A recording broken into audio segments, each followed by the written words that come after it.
Welcome, everyone, to episode 5 of the Mic Drop.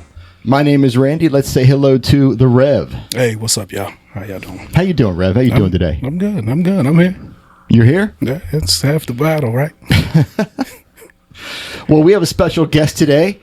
He comes from the D.C. area. He's been doing comedy for a very long time, and he's one of the head honchos at Beer Run Comedy. Everybody say hello to Ray Jubela. Yo, what's up, guys? How you doing? So we got Randy, Rev, and Ray.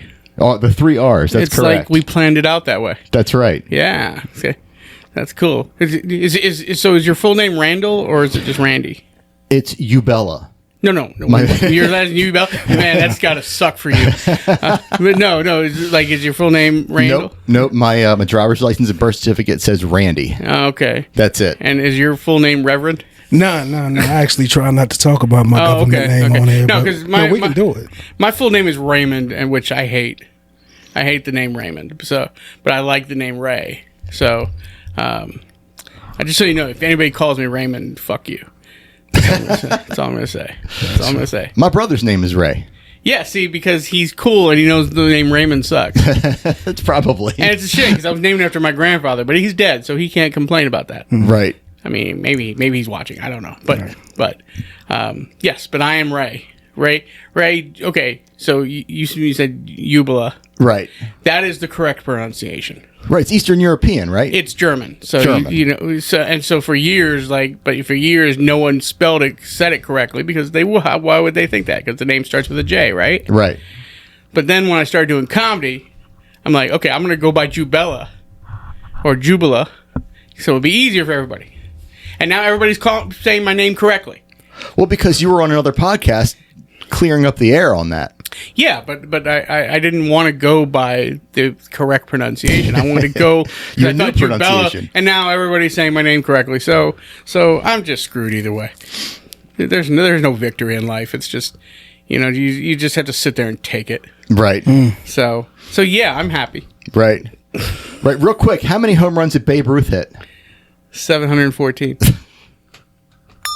Correct. Yeah. That is correct. Am I missing something? Are you a baseball stats savant? Dude, so he's a stats junkie. Okay, this is new information. So when I was a kid, I was a big baseball stats junkie, yes. Okay, all right. And then I discovered girls.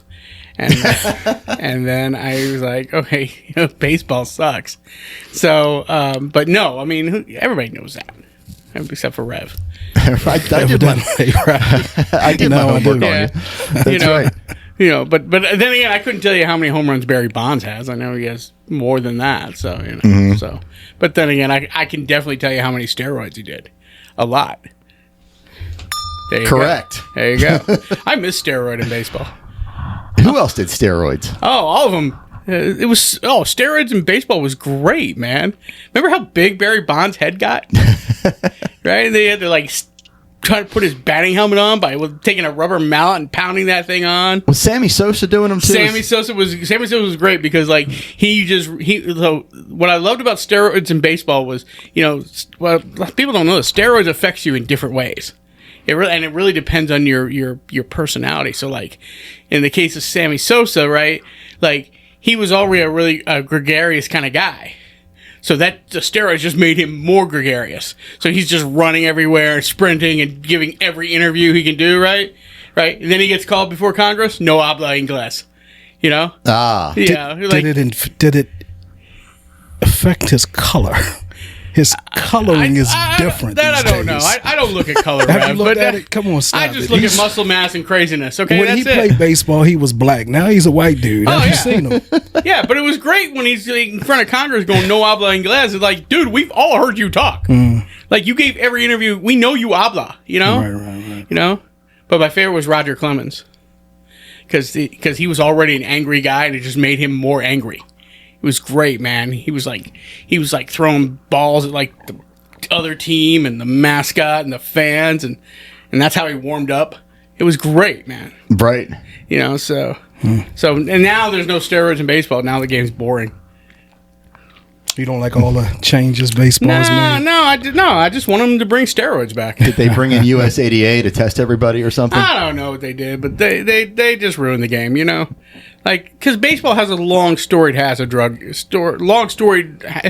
of drug use. Because before, this is how much of a baseball junkie I was. Because in the 40s it was all booze and you go and have a beer, get a blowjob from a prostitute between innings. Baseball. That was As one does. Yes, yeah, exactly. And then in the 50s it was weed, right? And then starting in the 70s it was LSD, which was really fun. That's why LSD while playing baseball. Oh my God! Yeah. Look at the color of the uniforms from the 70s. How the Houston Astros ever lose a game? Their uniforms were it was like a kaleidoscope coming at you. Then the 80s was cocaine, and then the 90s was steroids, and now it's opiates. So opiates while playing baseball. Yeah, that's why the game has gotten so boring. Like downers.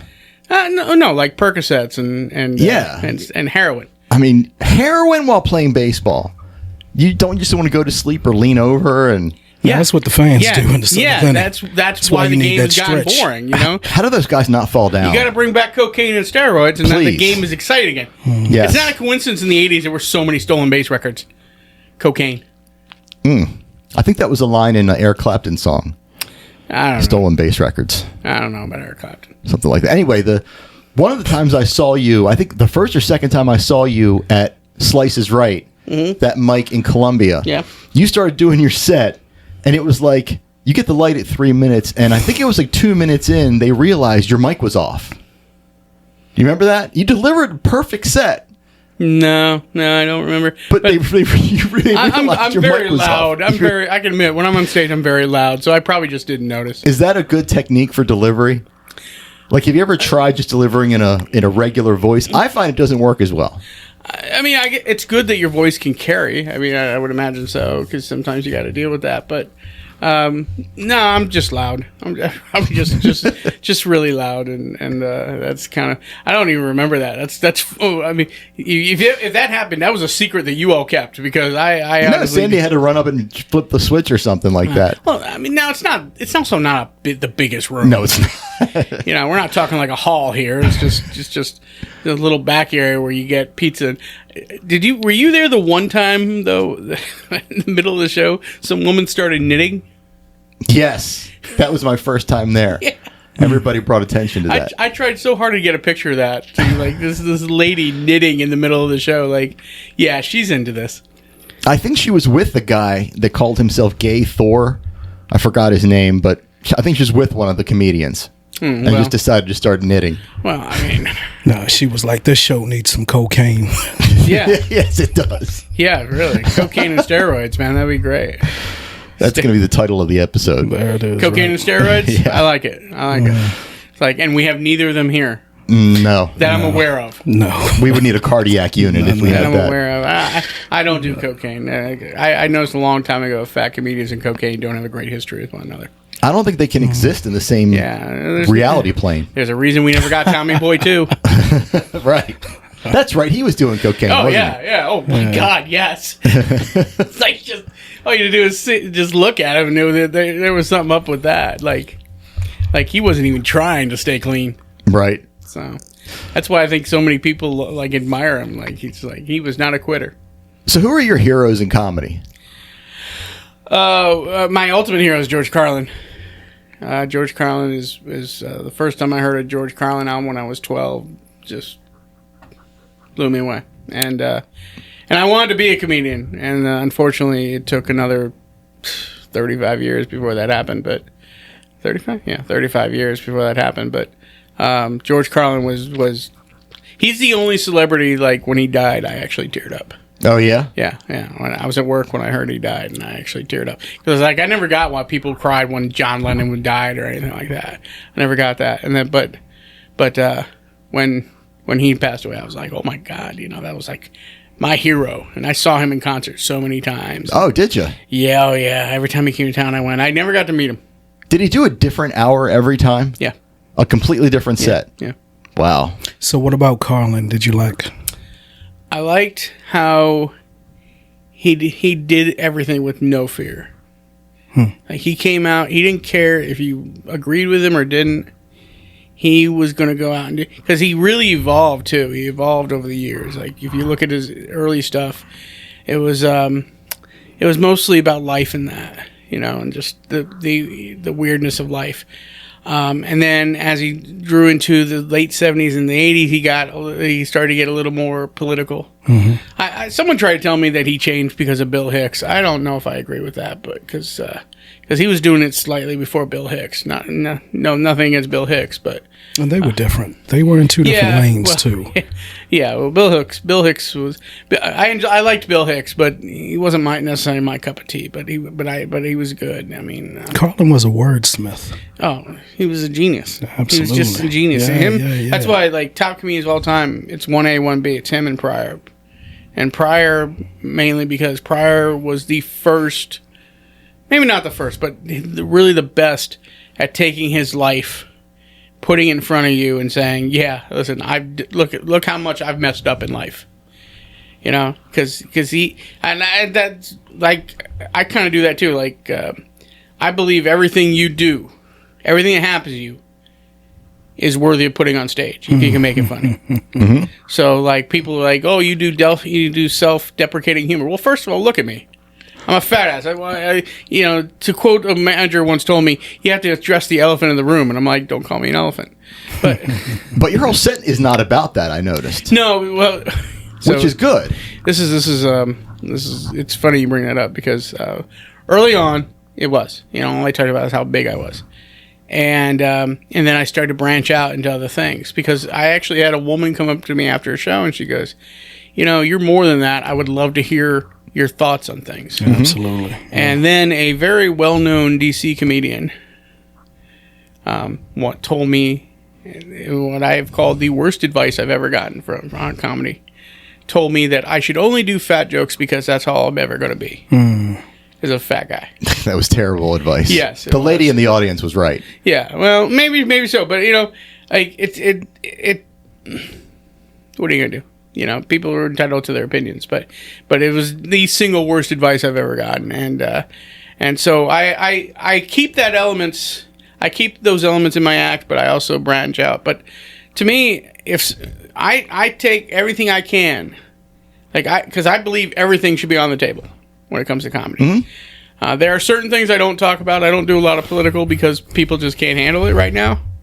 But I think anything I've talked about everything. I've talked about when I got diagnosed with cancer. I've talked about my past relationships and how they've all failed, I'm talking about times I nearly got beat up, times I did get beat up. I mean, everything is they say life is a stage. Your life, you're on a stage. Well, then that's the way you got to treat it. And that's how I approach comedy. And sometimes it works, and sometimes you don't. That's why we go and we take the stage to see what happens. But you have to. To me, you have to approach it that way. You have to be willing to not only pick on somebody else, but you have to be able to pick on yourself.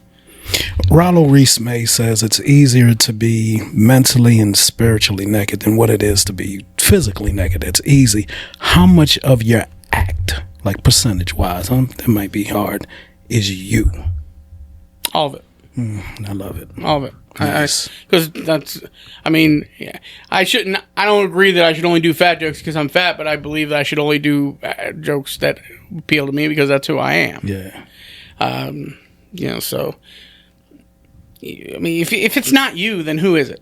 Right. Then who the hell is it? Because you know what? If it's not you, you know what you're doing. You're going up there and you're telling the same hack jokes that everybody else is doing. How about preach? Yeah, preach. Yeah, that's the fact. I mean, if it's not you, like it's fun. There's a good friend of mine. This was early on when I started, and I'll never forget. We broke in around the same time, and one time, and he idolized Dave Chappelle.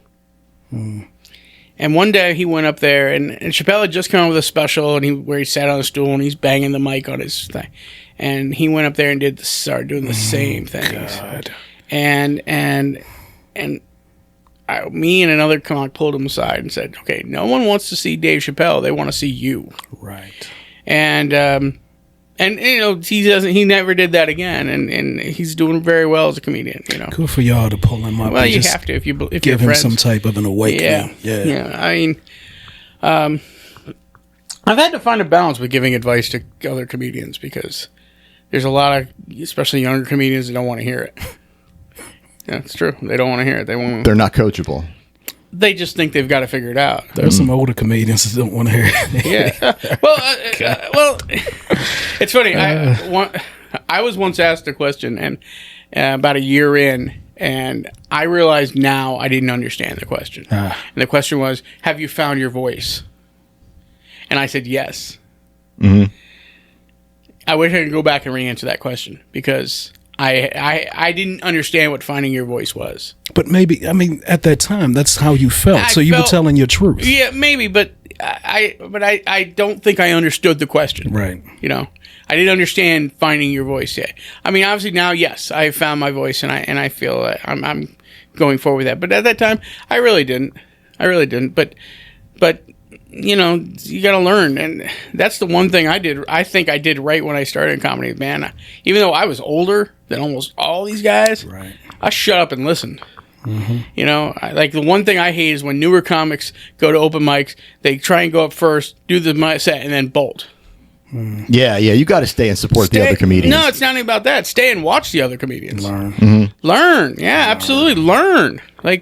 Because you're not. I mean, I stayed and I watched and I learned what to do and what not to do.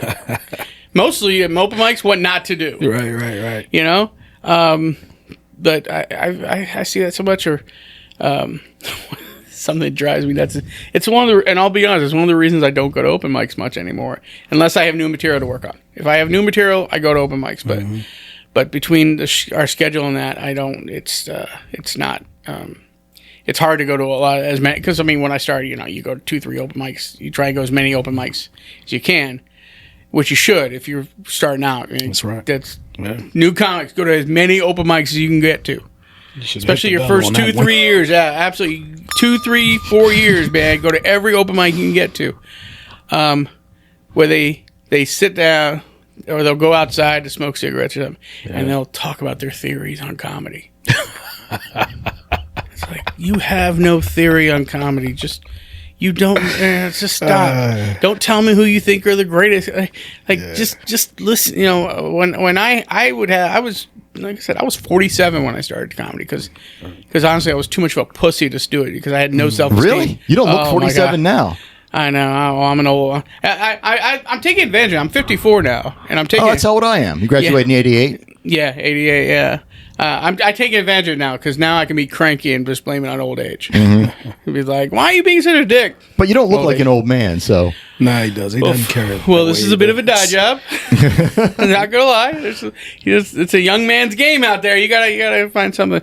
No, I've always kind of had a baby face. So yeah. Ray, the first time I saw you was at a bar. No, it wasn't at a bar. It was like a brewery. I think it was 1622 in Eldersburg. 1623. 1623. Yeah. It was you, Steve Tracy, right. Sam Cobb, and I think Al was the host. Al. And I saw you, man, and your set ingratiated me into you a little bit more of who you were as a comic, man. I thoroughly enjoyed you, man. Thank you. I appreciate that. And that's yeah. I want them to give the people a little glimpse into my world. You did, yeah. At the end, I want them to feel comfortable, come up to me and tell me I was good or tell me I sucked or whatever.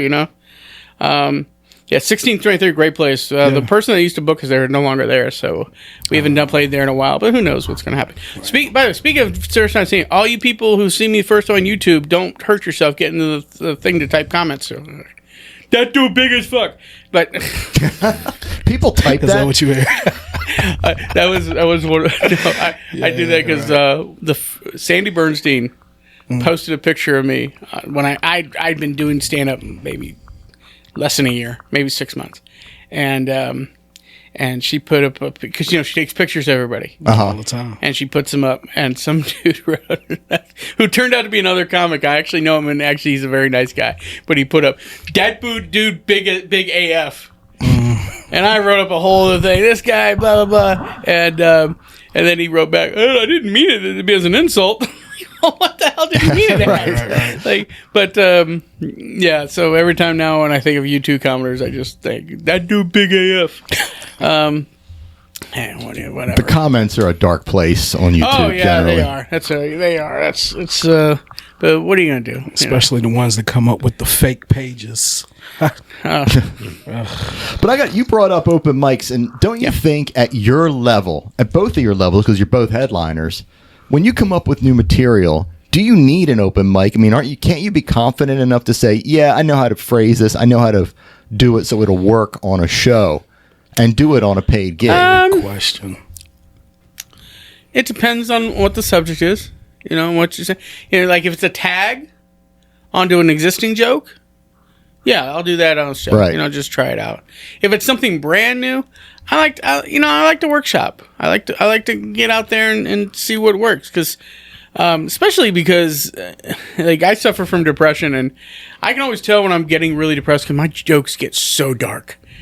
So my darker jokes, I like to do it. I like to do it a podcast. I mean, not podcast. I like to do it an open mic first, Right. Just to kind of just to gauge. Like I did one about the Key Bridge falling. Yeah. That I did. I'm not going to do it here, but I did it at a couple of open mics, and it was hit or miss, depending on the audience. But I like open mics. I always have. But I'm very picky about which ones I'll go to. Like I when I started out, my favorite one was one called Second Chance Saloon in Columbia, Maryland. Yeah. Sadly, it's no longer there anymore. It died out right after the pandemic. But it turned into I like having what like your that's the best way to put it. It's like having your own personal mic. Like, because it's the mic that you go to, because one, you like the people that go there, and two, you can say anything and not worry. Mm-hmm. You don't have to worry about politics or anything like that. You can just go there, do your material, and you'll get a fair response. And that's sometimes it's hard with open mics. Open mics get very cliquey. And there's some out there now that are very cliquey. Oh yeah, and I don't find that enjoyable. No, it's not enjoyable, because if you're not in their clique, they might not give you a fair chance. Well, it's not even that. It's just then it turns into an ass kissing fest, and it's just So I'm very picky. I'm very picky. I don't go to DC mics. I just don't want to deal with that. I don't want to go to a mic where there's going to be 45 people there. So I go up there and what's the point of that? You're going to go up there and do 3 minutes? No, I don't need 3 minutes. I like to go somewhere where I'll get at least 5. I like many of them. I've reached a point where they'll say, "Oh, great, take 10." Right. Which is nice. And I appreciate. So, do you need them? I'm gonna say yeah, but I think you can be way more selective about which ones you go to. And who you're going to go to. You want to make sure you're getting a valid reaction on the jokes. That's you're doing. the key, because I know some guys they'll just do them with open mics where they're other comedians. Then you evolve to be a comedian's comedian, not a general audience comedian. Right. Excellent point. Yeah, I mean, like Slice is a great mic. It's a great mic, and you get a lot of good reactions there. Like I like to go to ones where like Slice, where you're gonna have at least a little bit of audience there, and you're gonna get a good reaction. I like to go to tough rooms too, though, like rooms that historically you don't get laughs. Any room that's all comedians that they're gonna be your toughest rooms, because comedians don't laugh. Why should we? We hear jokes every day. Right. One of the first mics I ever went to was a place called Guido's in Frederick, Maryland. That place ate my soul. It ate my. Everybody, the guys that used to go there still rave about it. That thing ate my. It was in this back of this. To call this place a dive bar would be an insult to dive bars. This was the shittiest bar you've ever seen in your life in Frederick, Maryland, and it was in the back in this room everything was painted black. Like in the winter, it was ungodly cold. In the summer, it was ungodly hot. And it was nothing but comedians. And you go up there. And the first time I went there, I just started doing comedy. And I went there. And my first few times doing comedy, I'd gotten laughs. And I was like, okay, so I'm doing well. I went to Guido's, and I like, oh my God, I have made the biggest mistake of my life. And afterwards, I felt horrible because I got no reaction at all. And it was a guy named Will Thomas, who, Will, if you're listening, I love you, brother. He pulled me aside, and he goes, I like to do his voice because he talks like this. Come on, man. Come on. And he goes, man, comments don't laugh. Comments don't laugh. Right? And he's like, no, you did fine. Comments don't laugh. Comments don't laugh. And made me kind of realize, okay, maybe he's right because comics hear jokes all day. We generally don't laugh. I'm just as bad at that. And it's not that if you sit at me in an open mic and I'm not laughing, it's not that I don't think you're funny. It's just I just hear jokes all the time. Right. So for the record, Ray does not see color, but he does black voices. Just to let you know. Yeah, there you go. That's right. And that was a spot on black voice there. Rev. I don't care what you say. I know. It would sound like a white guy doing a black voice. There we go. Yeah. I could give me an act on the Cleveland show or some shit like that. There it is. I see. No. That is how Will Thomas sounds. What years did you start? Do you know Will? Do you know Will? I've seen him before. Oh, okay. Yeah. No. Great guy. I love Will to death. What years did you start doing comedy? I started my first show was September of 2017. Wow. September 27th. I actually people gave me shit for this for a long time, but I needed the time. I actually took the class at the DC Improv. Okay. Because I had friends like, you're supposed to just start. I get that, but I was depressed. I was sad. I just needed some kind of validation. And I'll remember the first class, I couldn't find a parking space, and I was like, okay, it wasn't meant to be. I wasn't going to go, and then right as I said that, a parking space opened up right in front of the club. And I did that first class, and I was hooked from that moment on. But my first official show was September 27th of 2017, and I just did my 1,000th set a couple weeks ago. And you've got a spreadsheet of like every. I do. I'm a nerd. I told you, man. I'm a stats nerd, man. 1,000 show. Does that include open mics? Yes. Okay, yeah. So 1,000 times at the mic. Yeah. Wow. The cool thing about if you do track your progress, I will say this, you'll start because I mark down what's an open mic and what's not, what's a booking, and it's really cool when you see the bookings start to greatly outnumber the open mics, Mm-hmm. And so that's really a good feeling, But I'm actually pissed it took so long to reach 1,000 because thanks a lot pandemic, Because I remember the pandemic, right when the pandemic started, I was starting to really get bookings and started to really do well. And then it hit and everything got canceled. And that year, I went wherever I could to do comedy. And the two closest places they were doing shows were New Jersey up near the city and Akron, Ohio. Wow. So I spent a lot of time in those two locations. But So what's your writing process? I write on stage. Dude? Yeah, Okay. What? Yeah, that's another reason why I need open mics. I every time I try and write out my set, it doesn't come out good. Wait, you write bits on stage? Do you start with a premise and then okay? Yeah, I go up there. I go with a premise, and then for the most part, I'll work it out in my head. I've worked out many jokes while driving my car, on the toilet, just sitting around the house, just kind of working it out in my head. So when I go up to do a mic, I kind of have an idea where it is, and then I kind of go from there, and then I adjust accordingly. And sometimes it hits right away. Sometimes I need to do the work. I need to work on it a little bit, whether to make it shorter, add a tag here and there. And then I'll try a bit like 3 or 4 times, and if it's just not clicking, I'll either just abandon it, or I'll put it off to the side and say I'll work on it later. I'm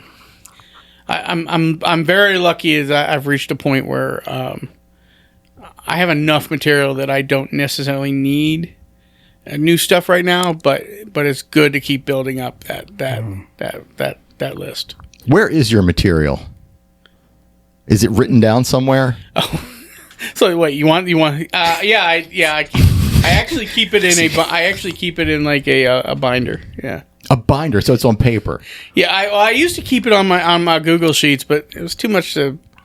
I would because I have to physically go in at it, and it's just easier just to write it down in a binder. I just keep my premises, and I have my A premises, which is the ones I use mostly. B is like it got some laughs, but sometimes it doesn't work. C is basically if you're desperate, or maybe it'll work in certain situations, and then I have a whole bunch of that's just even the stuff that doesn't work. I keep it on a list just because you never know. Someday I might go back to it and try it again. The cool going back to tracking this stuff is it's cool when you start to see, because when you start, your rejects are way longer than your usable, yeah. And then when you start to see those lists even out and this side kind of getting longer, it's a good feeling. It kind of makes you realize, hey, I'm starting to get this a little bit, you know. So that you do online. The material itself is on paper. Well, I don't write anything out. I just write down my premises. Mm-hmm. Like you don't write out the whole bit. No, like bullet point it. Yeah, not even that. Not even that, because what I started when I would write it out. It's just not my way. My brain, like case point. Steve Tracy is a brilliant joke writer. Like Steve Tracy is amazing. I agree. I know he's my comedy partner, but I'll tell you right now, he's one of the best comedy writers in the whole DMV. Have you ever heard him? I've not heard his material. Yeah, no. He's fantastic. He writes out well. Yeah. He everything he does on stage he has written out, and I just can't do that. Because every time I tried, it gets too wordy. It just doesn't work for me. So I had to kind of readjust, and then I just found that if you give me the premise and let me just kind of work it out on stage. It'll work for me. You seem like more of a feeling guy when it comes to there it is. Yeah. There's some jokes I have that like probably the jokes I'm most proud of are the ones that I had to work on the most. But yeah, that's pretty much it. And it's tough. It's tough. It's really tough to build up a long set, build up that material. Because I got lucky, and I'll tell you why. Because, especially all these comics out there, they're lucky you get 5 7. If you get 5 7s on a mic, 5 to 7 minutes on a mic, that's like great, right? Mm-hmm. I got very lucky because when I started out, there was a guy named Daryl Klein, DC Productions. you know? Yes. Yeah. I love Daryl to death. Don't believe anything he says. But I love him to death. I love Daryl. If you're listening to this, I love you to death, brother. You're amazing. But like you live dreams that are just next to impossible. But he used to have these shows in these darkened warehouses in Rockville, Maryland. And when I was in my first year, Sandy Bernstein actually turned me on to him. And he would let me do his shows, and I'd be like, how much time should I do? He goes, 20 minutes. It's like, I got 5, Yeah, right. But he said, well, I don't care as long as you do 20 minutes.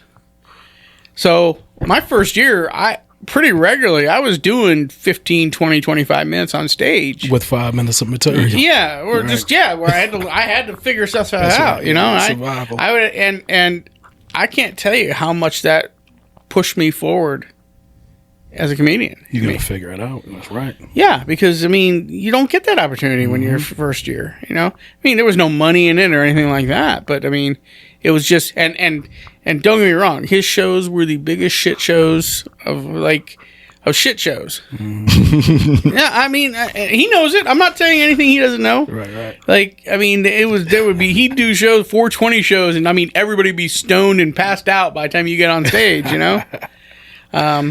But it really helped me progress. There's no doubt in my mind I'm the comedian I am today, and why 3 years in I was doing longer sets, partially because of Daryl. You made a great point when you broke down your material, your A, your B, your C. Mm-hmm. Once you've got that C material, you've got a new baseline as a comic. Because you can always fall back to something that worked. Well, yeah. It changes. You can always go back to... Yeah. Just because it doesn't work today doesn't mean it won't work tomorrow. Right. So don't just blow them off saying, forget it. I'm actually you brought it up because I was reorganizing my stuff the other day, and I'm looking at my C bits. And I'm thinking, like, okay, the next few mics I go to, I'm gonna pull these out. I'm gonna do these jokes and just see where they're at. There are some jokes that the worst kind of jokes are when they fall into that category of only funny to you. That's the worst, because like you think this is a funny ass joke At that time, but no one else does. right? And I have some where I do that, and I'm like, why is this not working? Some are just for you. It's just it is. Here's one. It's no one's ever laughed at this, but like, Here's the pressure. I'm sorry. I hate those jingoist phrases like about the United States, right? And the worst one is, see the colors of this flag? These colors don't run. And that's supposed to inspire fear in our enemies. Laundry metaphors. I get it. See, that's a fake ass laugh though. Yeah, because no one laughs at that. No, That's a joke just for you, right there. exactly. I do laundry. Yeah. Yeah, but I think it's funny. I don't know why. I just do. I think it's funny, but no one else has in 7 years. So it just sits there, mocking me in my premise list, and Yeah, I won't be retelling that one. yeah, exactly. But I think I remember when I first started, I would write down all these things, and one of the first things I wrote down, and I thought this was brilliant. Until I realized it's the most hack thing in the world that every comedian. I wrote, yeah, I do comedy because it's cheaper than therapy. But that's real shit. It's real shit, but that's a joke almost every comedian has done at some point, it feels like. So, but when I wrote it down, I thought, oh man, no one has this. No, everybody had that one. Yeah, I got you. So, Right. If Mary Maids or Molly Maids ever have a comedy night, that's when you can do the these colors don't run joke, because they'll get that. I don't know what either of those are. Are those in laundry services? Yes. Oh, okay. Well, I'll start emailing them and try and get them to book a show. It's niche comedy. Steve, that's what we need. The laundry market. There it is. You got it in. The clothes washing market. That's it. The hell with breweries. Right. Those people don't do laundry at breweries. Yeah, man. They're just alcoholics anyway. Right. Shit, I did a show at a laundromat, man. I had to put quarters in the slot of the mic just for minutes.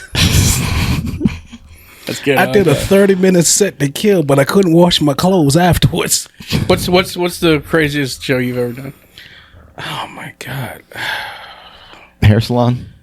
Nah, because that never happened. It never came to fruition.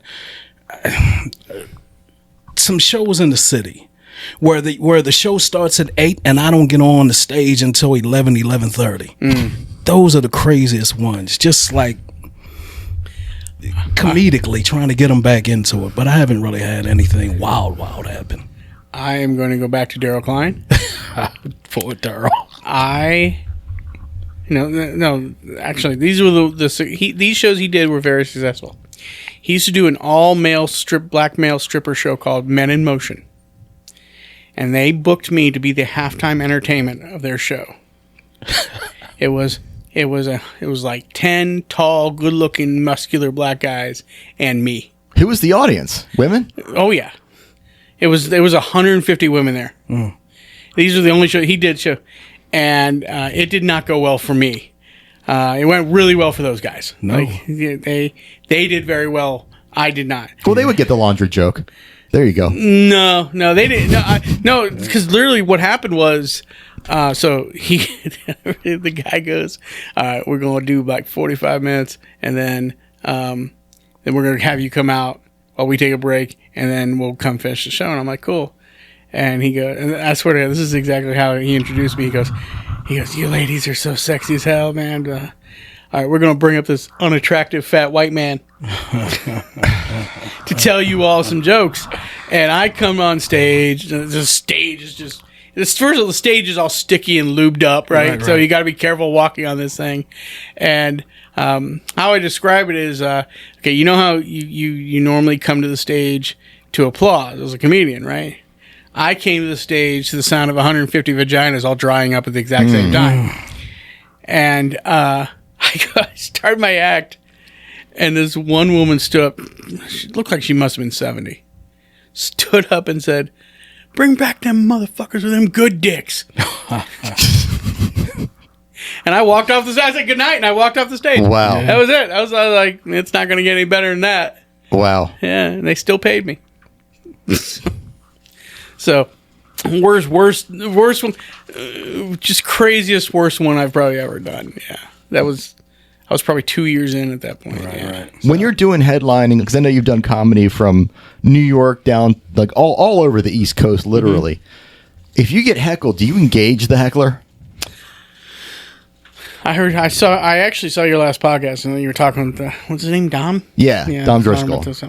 I'm of this school, and it's pretty much a comedy trope, but I'm of this school of thought that if they're going to heckle you, you are unmerciful in your response, and you need to shut it down. And it's funny because I remember Don was talking about like doing jokes, like making it part of your act and all that, which is fine if you want to do that. And you could certainly do that by engaging them and picking on it. But sometimes you have to kind of shame them a little bit. And I have a couple. It depends on what they say and what they're doing. Mm-hmm. I have a couple bits that I say specifically for that. As a reaction to getting heckled. Yeah, so like case in point, I have this one where it works really well with women who for whatever reason are heckling. As I will point them and I said, "Hey, listen, I just want you to know that that in the Garden of Life, you're a stunning rose." And I go, "Oh, that's right, a beautiful, stunning rose that really needs to shut the fuck up." And that tends to work. If not, then I'll really get on them. But you're going to get heckled at some point. I think the worst thing you can do is ignore it. If it's really bothering you, then hopefully that place has a little bit of security that can go and do something about it. But it's never bothered me in that respect. I've never had a problem with the response. It's funny because I did listen to that podcast, and he was talking about how you ask questions trying to get that, which is fine. You can do that, but you better know what answers are coming. That's the only problem with that. Right. That was the point. Yeah. Yeah, you better know what they're going to come with, because if they come with something you're not expecting, then it might be a tough out, Some super fly shit. Yeah, so, man. The act that you did with the show that you did with Daryl, did you have that comeback for that lady at that time? No. Okay, that would have been right. No. I got That you. was, I was just like, she's right. That's right. That was my comeback was say, "Thank you, good night," and walk off the stage. Did you strip too? No, that would have done more than dry up those vaginas, that's for sure. That was sworn those women off sex forever. Turn them all lesbian. But what's funny is after that show, I went to IHOP and there was a bunch of women there. And they were just like, "Oh yeah, you were good." Like, you don't need to lie to me. Don't you hate that? Yeah. Like, no, just. Or you ever get the one, "I thought you was funny." Well, to be fair, that's not what they went there to see. Like, they were not there to laugh. Right. They were there to scream and throw dollar bills at naked men. So, if I would be pissed too. I would have been like, yeah, come on. All I'm saying, like, comedy doing halftime entertainment for a strip show just is not a good idea. Doesn't seem like it would mix. Comedy's not the best place to do that. At least not someone like me. But no, heckling. You can go out there. You can try. I know one comedian whose his response every time is, "Excuse me, sir, I'm talking." And that's like, yeah, that's not going to stop them, you know. But oftentimes if you go there and if you do something that kind of gets them to shut up a little bit, that generally. And then afterwards when they come to you and they were like, oh man, it's okay, it's fine. We saw a guy one time. He was getting heckled really bad, and he said, if you all don't shut up, I'm going to stop talking. And he folded his arms like he was punishing them. He said, if you keep talking, I'm walking out that door. And they kept heckling him, and he said, that's it, I'm leaving. And he folded his arms and stomped out the front door, and everybody just went back to talking. And then the guy putting on the show came out and started screaming, shut the fuck up. Like, everything was handled wrong. Wouldn't you agree, Yeah, Rev? that'll do it. Yeah, that dude was a substitute teacher. Jessica Kirsten, who's a great comic, I took a workshop with her one time, and she said something. It also made me realize how to look at things is like that you can look at it with hecklers. You can also look at it as people who aren't laughing. As comedians, we tend to focus on those people. Right, the one guy that's just like the guy that's perplexed. or the person that's not laughing, or the person that's heckling. When we should be focused on the ones who are laughing, which is easier to say than do. I mean, it's way easier to say than do. Like, even today, I'll if I see a woman not laughing, I'm gonna get this bitch. Like I'm gonna get her, you know. And sometimes I'll do that. I'll point it out if I see him laugh. Like, I gotcha. Right. But it's the same way with hecklers. I mean, especially if they're being like really stupid.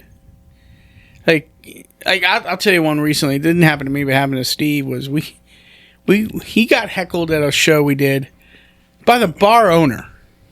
Oh God. By the guy that booked us.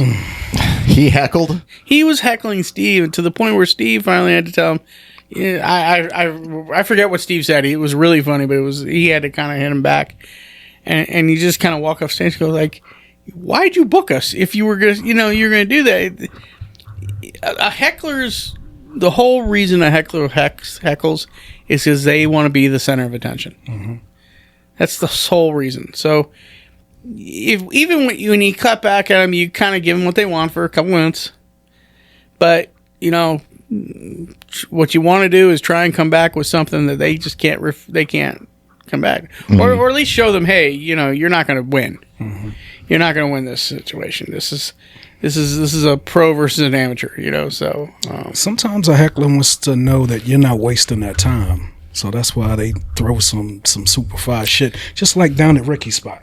Mm-hmm. That one chick, she was throwing things out there, but she wanted comics to get on that stage and bring it and stop bringing that corny ass shit. So you remember, and once you turn those different types of individuals around, now they on your side. They your biggest fans on that. What I've noticed throughout comedy. So it's case by case. I don't know if I've run into that situation. Yeah, or maybe I'm just not willing to give him that much credit. I mean, but probably the thing that I see the most, and it does bug me, and it's why I kind of do some of the jokes I do, is when especially when they sit at that front table and they just want to have a conversation. They just sit there with talking. Themselves. Yeah, they're just talking, and they're right up front, and you got to kind of shut them up. Be like, hey, and I try and do it in a way that, like I said, that joke I just said, the stunning rose. I'm trying to do it in a way where I'm kind of getting on them about it, but I'm trying to be nice or fake nice or something like that. But I see some people, some comics struggle with hecklers, and I don't hold that against them. Really, I don't hold that against them because it's a tough thing. It sucks when people don't want to cooperate. But that's what I've noticed mostly with those kind of shows is those are people that did not pay to get into that show. That's one of the reasons, like Beer Run, we're doing mostly ticketed shows now. So talk about Beer Run. Really? Mm-hmm. So Beer Run was started. It was originally Steve, myself, and Sam Cobb. Sam left to go to LA, and he that was his dream. So no problem. So now it's mostly me and Sam. It's me and Steve, and we have come with it. We have Bam Jacobs, we have Al Barnes, and Ace Jackson do most of our shows with us, and then we have some other comics we come It started because we got tired of the BS. And that's because, especially in the DMV comedy scene, whether it's Baltimore or whether it's DC,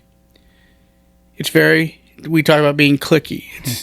Those scenes are very cliquey. And sadly, the top shows tend to book people not based on whether they're the funniest. Yeah, it's people who are in their circle, right? Correct. And other reasons that I'm not going to get into, but just it's generally the being funny is the last, because I'm going to tell you right now, I'm not someone with a lot of self-esteem, but I work hard at this, and I truly believe I'm one of the best comics in the DMV. Definitely. It's okay if people disagree with me, and the ones that those want to go, where does he get off saying that? Well, where do you get off saying it? You know, the Washington Post came out with an article, top 10 comics in DC, and there are comics that lost their minds because of the list. And what they didn't realize, the list was fed to them by the DC Improv. Washington Post didn't do any research. It was the ones the DC Improv wanted to promote. The DC Improv is my biggest disappointment, because I love the DC Improv, but I can't stand their booking policies. And they'll never book me. I'm too old, too ugly, too fat. That makes no sense, because I've seen you. You're a top grade comedian. Doesn't need to make sense. That's what they do. That's But from a business perspective, I would see you as an asset. I would see you as somebody that's going to put asses in seats. It's going to remember that people are going to remember the night. They're going to have a good time. I appreciate that. I do. And I don't take it for granted. I work really hard at this, and I go up there and I do everything I can to crush. And I'm not going to sit there and say, oh, I crush every single time, but I do it pretty well. And I think I have a smart act. I have a good act. I feel the same way about Steve Tracy. And it's not just DC. It's Magoobies. It's Hotbed. It's Laugh Factory. It's DC Comedy Loft. It's all these comedy clubs around here. Did I say Magoobies? Yeah, Magoobies. Yeah. It's all these clubs that just, and it's their club. They can promote however they want, and they can book whoever they want. I don't have any say in that, but it's messed up that they're people, then they want to act like they are the bastions of comedy in this area. Like, oh, well, if we don't book them, then they're not very good. And that's just flat out not true. So Beer Run started because we got tired of people treating us like we're nothing as comedians. And we said, we're going to DIY this shit. And we were trying to figure out an angle. I love beer. Steve loves beer. I said, well, and we love, at that time, we loved playing breweries, because breweries and comedy just go really well together. So we said, okay, we're going to start this. It initially started as we were just going to do this little run of breweries, and we called it the Beer and Comedy Run or something like that. And then I was like, one day we were talking, I think Steve said just Beer Run Comedy. I'm like, oh my God, why didn't we? It was right there. So we quickly changed our name to Beer Run Comedy, and we started small. We started local, not for a lot of money, and we just kept building on it. And we started in fall of 22, and we did like 15 shows that fall. And then in 23 we did a little over 30 shows, which would have been more, but I got sick. We had one weekend where I got sick. I actually got diagnosed with cancer, but it turned out I didn't have cancer, but I was anemic. So like I was constantly feeling like I was about to pass out on stage. But we had this one weekend where I got sick, Steve got sick, and Sam Cobb's dad passed away. And we were supposed to go to Louisville for 3 shows. And I had to I'm like super anemic, and I'm like, but I had to call these 3 venues in Louisville and tell them we're not going to make it. And I'll never forget the guy, one of the guys, they were really cool. And one of the guys goes, dude, God does not want you guys to go to Louisville. And I'm like, yeah, that is very true. But we did about 30 some odd shows in 2023. And then we were like, let's expand it further. And last year we did almost 90 and so we're hoping to push it forward. But Wow, congratulations. thank you. It's a lot of hard work, but it started because we weren't going to let these these cliques define us. Right. Not going to define us as comedians. Not going to define us as people. We don't care if you don't. I mean, and the crazy thing is, and I've said this before, I get why they didn't want to book me. I'm fat. I'm ugly. I'm old. I'm not going to kiss your ass. I'm just not. I'm way too old and past that point to do that. But guys like Steve Tracy and Sam Cobb and Al Barnes and Ace Jackson and these guys are talented, super talented, and it blows my mind why they weren't getting the bookings. Mm-hmm. Blew my mind, especially Steve and Sam, because it's like, I mean, Al and Ace and them, nothing against them, but like, again, I mentioned Steve is probably the best joke writer in this area. He's really good. And he was not getting anything. And to the point, I think it was even affecting his self-esteem. And I'm like, no, dude, you're talented. I'm talented. Sam, you're talented. We need to do it ourselves. And that's how it started, and that's how we're going. And it's been great. It's been tiring. It's been a lot of work, but it's been great. And what's really cool too is we've got a point. We're producing shows, which I did not want to do. Not that I have a problem. It's just I want to be a comedian. I don't want to be a show producer. Right. So we're doing it, but we're trying to find ways so that we have other. We're kind of building our roster a little bit. We got a couple people there more interested in producing shows that we're going to help us out with that.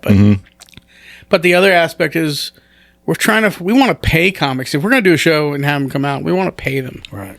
Not this $20 bullshit, Mm-hmm. Like if you're going to host or you're going to feature or whatever for us, we want you to walk away from that show going, that was great, and happy with the pay. Because that's the other thing that drives me nuts is like comedians, you'll headline for $30. You do 30 minutes for $30, and comics take it because what choice do they have? I want. If we're gonna do shows, we're gonna do them. We're gonna pay them right, and we're not gonna lie to you. Mm-hmm. Like that's the other thing. There's a lot of producers out there that'll lie to you. That's right. And a lot of clubs that'll lie to you. Mm-hmm. One in particular, which I won't name here, but if you want to ask me afterwards, I'll tell you about it. But that's how it started, and that's how it's going, and we're, I can't talk about everything we got coming up. We plans, but we've kind of taken this thing that was like more of a concept, and even progressed to the point where we're kind of turning into a business. So, yeah, that's why I asked you if you were doing it full time. It looks like a business. It looks legit. The hope is to do that. I mean, unfortunately, like we made good money last year, but not nearly enough to quit our day jobs, right. And you got to split it. Yeah, but it's also that's not necessarily the work that we put in. It's just that's the comedy. So that's comedy. Hey Ray, yeah. Big up to you for creating your own lane, man. You got to. Right. I'm telling you, because that's how I'm looking at comedy right now. But you've actually taken the bull by the horns, and you're moving forward, man. And you guys got a great act. I like what y'all do. Thank you, because you have to, because otherwise, if you're waiting, it's even now, like we have people reach out and want to do shows, and we'll be like, all right, so what are you going to do for us? Like that's kind of, and it's like, what? Like, yeah, like you want us to book you as a headliner. Okay, well, what are you gonna do for us? You have your own show. What do we got? Right. Like, and we'll get situation where like, it's just they don't want to do that. They don't want to do the quid pro quo. And it's like, all right, well, nice knowing you. Want but not give. That's nothing. Sorry, but Bringing that's the reality of it. That's right. It should be a give and take, and like. I rarely take guest spots anymore, because if you start taking guest spots, that's all they're ever going to give you. If you believe you're a headliner, if you believe you can't, and I'm not calling myself a headliner, but I have a headliner, I have a full set. I can do 45 minutes to an hour, and without a problem. If you believe that, advocate for yourself. You know, if you believe you should be doing feature work, advocate for yourself. Don't let the clubs and these other people who want to walk around like they are the God's gift to comedy define you. Preach. And that's the problem we're having in the DMV. Because I'm going to tell you something. I actually would love to move out of this area, move to Austin. Austin's the best comedy scene I've ever seen. Huh. And I've spent 2 months there. And in 21, I spent a month there. 22, I spent a month there. And you know what was great about those is they never gave a shit what I looked like. When I went out there in 21, I did a week of open mics. And by the end of that first week, I was getting bookings out there. I went back in 22. I did no open mics, and I had bookings.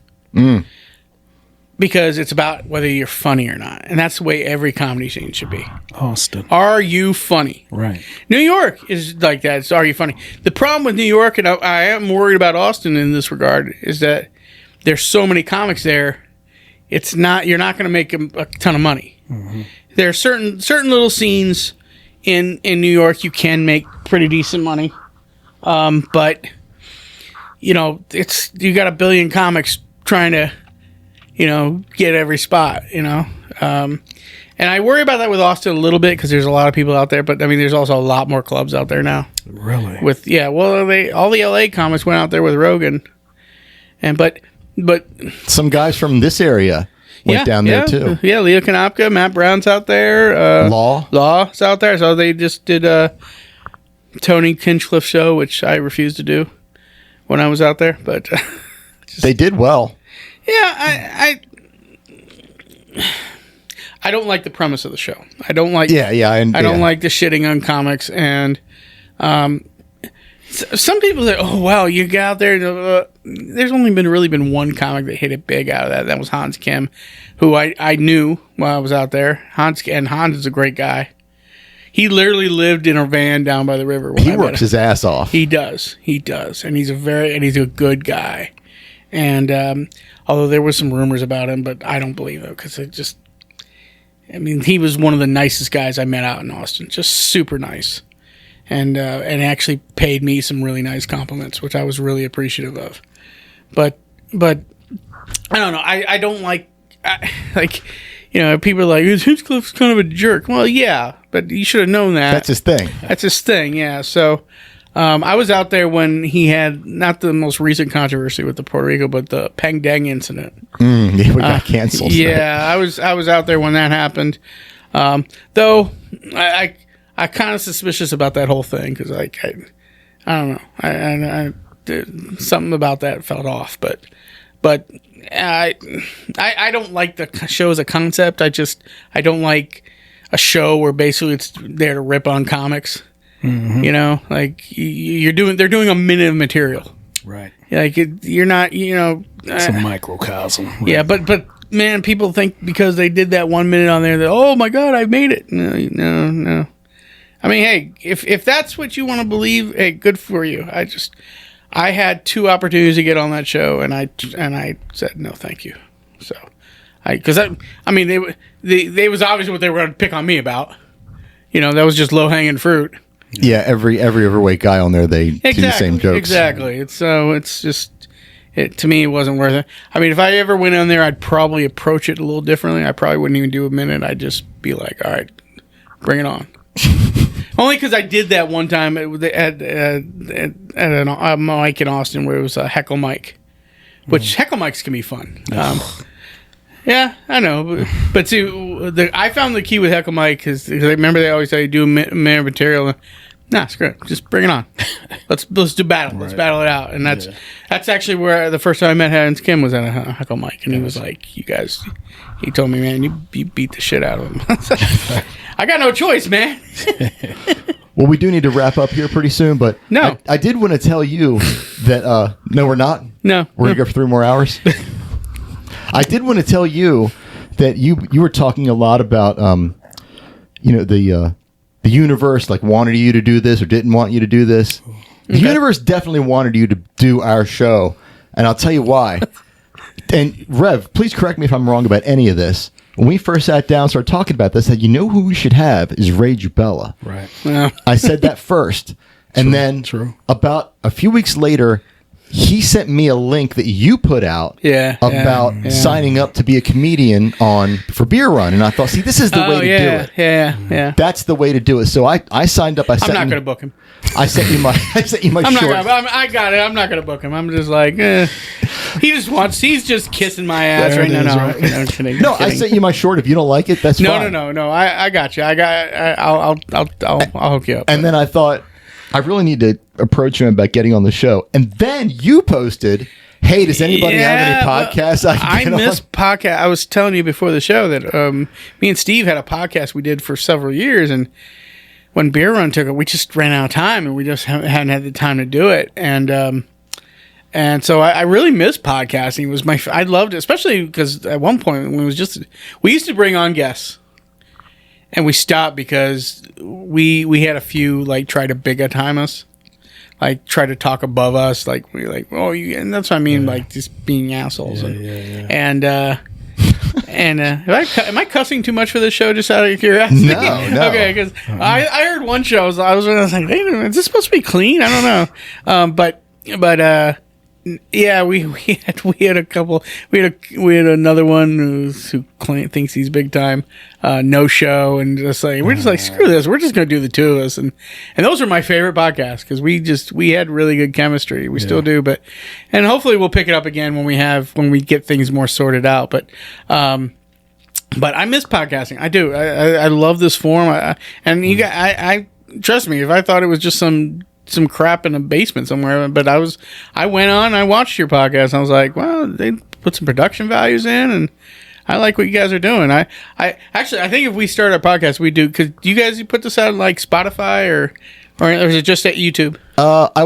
I can put it out on Spotify. I haven't, but I could. No, I was just saying, because that's probably how we do it too, because we're trying to get it on. I mean, you can try and get on all the podcast channels, but I think podcasts have progressed to the point where what you're doing and how you're putting it out is the best way to do it. You know, because people don't really listen to podcasts in their cars much anymore. You know, but I really miss podcasting, and so I really appreciate you guys having me on. I hope I met your expectations. Randy uses his podcast as a comedy dating app. This is what it is. Dating app?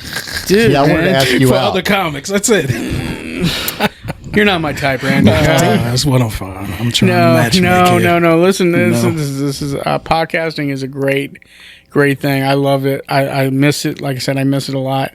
And like I said, when you asked, I did look into it, and I was like, because I got a couple offers like for podcasts. I'm like, yeah, I'm not doing that. Like, oh, good. Yeah, like just certain things like there. And if he listens, Chris, I'm not picking on you, but which I am, but like this guy I know has a podcast on Front Royal. He's like, yeah, we record on Friday nights at 9:00. I'm like, I'm a 54-year-old man. Yeah. I'm not driving out to Front Royal. Oh my God. On 9 p.m. on a Friday night. First of all, hopefully I'm booked. Secondly, no. So, but I tell you move it to an earlier day, and we'll talk about it. But no, this has been great. I thank you guys for having me on and talking about it, and hopefully your audience enjoys it. And hopefully you'll come back sometime. Yeah. Well, we'll see. No, this is great. Maybe next time we'll have to get me and Steve on. Like, if you guys, could sit both sit on the couch. because we could have a good time. But just keep doing what you guys are doing, man. Just everybody keep doing what you're doing. Keep grinding. That's the best advice anyone has ever given me, and they'll ever give me is just keep grinding, because you never know. You never know what will happen, and just take every opportunity you get, and hopefully it'll work out. Because even listen, here's the reality of the situation. I'm probably never going to become a famous comedian. I'd say the odds of it happening are slim to none, and that applies to almost every comedian out there. Okay, but if you love it and you enjoy doing it, then keep doing it, because I truly believe having the ability to go out and making people laugh, especially in these times, is one of the greatest gifts you can give to another human being. And so that's why I say it before many often. I appreciate all comics everywhere, because comics, they go out on stage and they expose themselves, and they reveal all their flaws and everything that's wrong with them. And they do it just to entertain these people. And I think it's one of the most amazing things they can do. So I appreciate comics everywhere.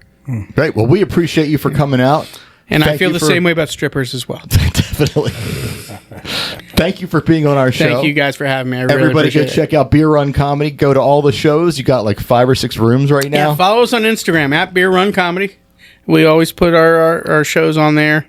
And hopefully, if I get my act together here, we'll have a website soon. We don't have a website yet, but I'm working on it. Nice. Since that's what I do for a living, so I should probably have had this one probably a couple of years ago. But yeah, I do enough of that for my real job. But if you follow us on Instagram at Beer Run Comedy, we always post our schedule on there. Awesome. Well, thanks for coming on. Thank you. Thank you, Rev, for another excellent show. Yeah, Rev. yeah, it was cool. Y'all can find me at IG, Rev T Mac, Facebook, Rev T Mac. I've got shows coming up. I want to get you and Steve on some shows Yeah, too. we'll talk. Yeah, man, that's cool, man. But I appreciate it. It's fun. Blessings. Yes. All right. We'll see you next time. Smooth. Yeah, that was good.